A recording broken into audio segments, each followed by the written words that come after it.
Hello guys, আসসালামু আলাইকুম। আপনারা সবাই কেমন আছেন? আমরা অনেক ভালো আছি। আজকে আমার আম্মু রান্না করতে যাচ্ছে বটবডি আর আলু ভাজা। এখন আমরা কড়াইতে পরিমাণ মতন তেল দিয়ে দিব। পেঁয়াজগুলো ভেজে নিব তেলে। এখন নাড়াচাড়া করে নেব।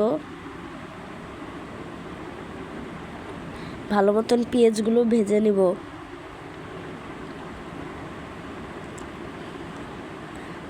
ভালো মতন ভেজে নেব।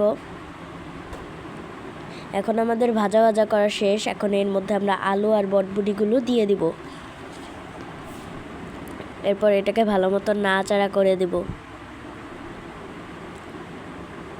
ভালো মতন নাড়াচাড়া করে নেব। তারপর স্বাদ মতন লবণ দিয়ে দেব। তারপরে 1 চামচের মতন হলুদের গুঁড়ো দিয়ে দেব। এরপর ভালো মতন নাড়াচাড়া করে দেব। ভালো মতন নাড়াচাড়া করে দেব। ভেজে নিব আমরা। এখন 5 মিনিটের জন্য ঢেকে দেব।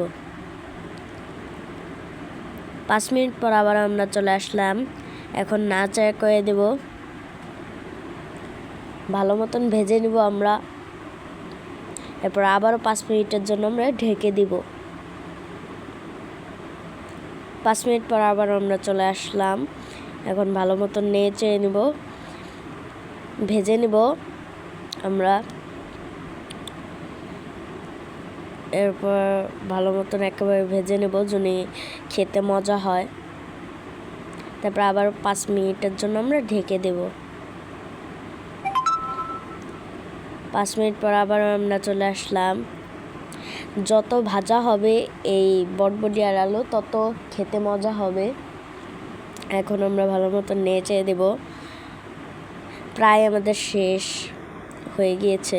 এখন আরও 5 মিনিটের জন্য ঢেকে দেব।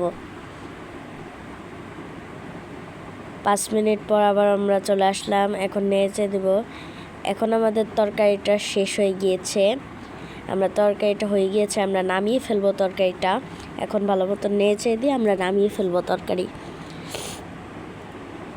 ভাজা হয়ে গিয়েছে। এখন আমরা একটা বাটিতে নিয়ে নিব। আমাদের হয়ে গিয়েছে ভাজা। এখন নামিয়ে ফেলবো একটা বাটিতে। আর আজকের মতন ভিডিও এটুকু ছিল। ভালো লাগলে সবাই লাইক, কমেন্ট, শেয়ার অবশ্যই করবেন। আর সাবস্ক্রাইব করতে তো ভুলবেনই না। আর ভিডিওটা ভালো লাগলে শেষ পর্যন্ত দেখবেন। টাটা।